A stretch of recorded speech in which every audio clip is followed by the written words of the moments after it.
मात्र टिके ना जहाँ अधर में, गुण रत्नों का गिरिवर हो।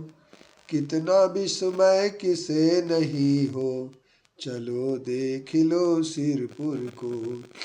देवों के भी देव पार्षु जिन, अंतरिक्ष में शांत रहे।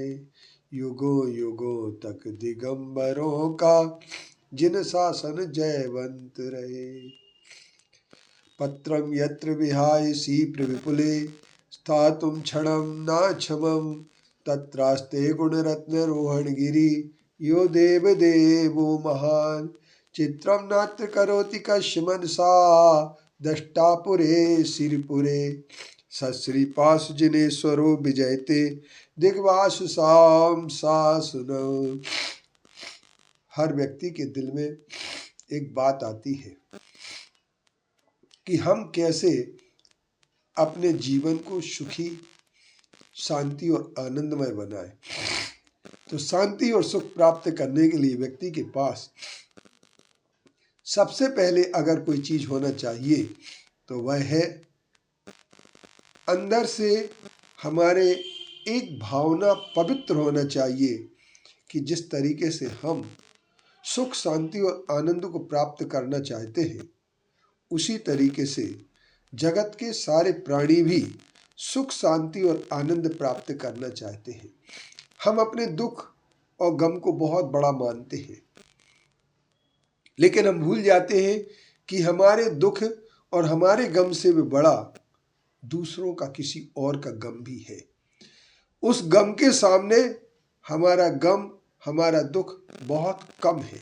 दुनिया में कितना गम है, मेरा गम कितना कम है। लोगों का गम देखा मैंने, अपना गम में भूल गया। आदमी सचमुच में अगर देखा जाए तो जिस समय अपने दुख को देखता है तो अपने दुख को हर आदमी बहुत बड़ा मानता है। जैसे किसी आदमी के हाथ में थोड़ी सी मोच आ गई तो वह अपने हाथ को लेकर के घूमने लगता है। रात में उसे नींद नहीं आती है और वह किसी के लिए भी कुछ भी कहने लगता है। लेकिन जब वह अस्पताल में जाता है कि जिसके हाथ में कैंसर हो चुका है, जिसके गले में कैंसर हो चुका है, जो बोल नहीं पा रहा है, जिसके अंदर से श्वास लेने में तकलीफ हो रही है, ऐसे व्यक्ति को देख करके उसे जरूर ये बात लगती होगी कि मेरा दुख कितना कम है और दूसरे का दुख कितना अधिक है।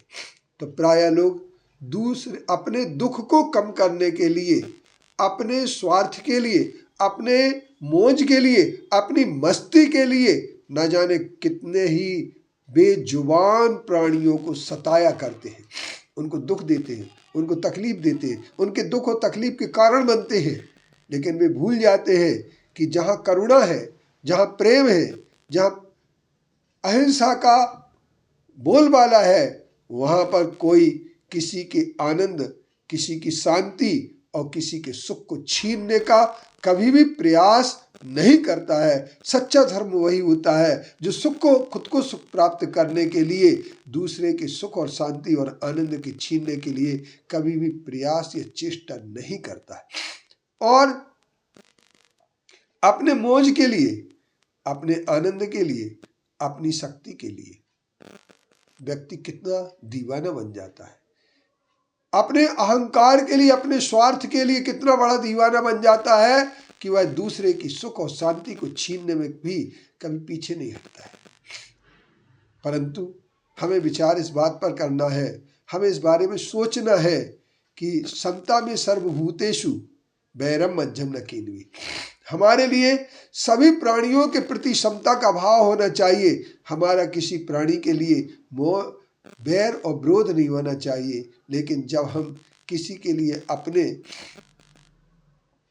कोई गुजरते हुए पक्षी को जब हम छेड़खानी करने की कोशिश करते हैं, जब किसी पक्षी के लिए हम अपने उसके पकड़ करके उसके साथ हम खिलवाड़ करना चाहते हैं, उसे दुखी करना चाहते हैं, लेकिन नील गगन में उड़ने वाले पंछियों के लिए भी हम उड़ने का सदैव अगर स्थान दें, उनकी स्वतंत्रता न छीने, अगर उनकी स्वतंत्रता हम कायम रखेंगे तो एक बात निश्चित है, हमें भी स्वतंत्रता मिलेगी। जैसे एक बात ध्यान रखना, जब सीता जी ने हंसों के लिए वियोग को प्राप्त कराया था तो उन्हें भी वियोग की प्राप्ति हुई थी। अतः हम ये कह सकते हैं कि जैसा हम सुख शांति और आनंद को चाहते हैं वैसे सुख शांति आनंद औरों को भी मिले, यही हमारी चेष्टा, यही हमारी भावना, यही हमारा मन और यही हमारा तन रहे।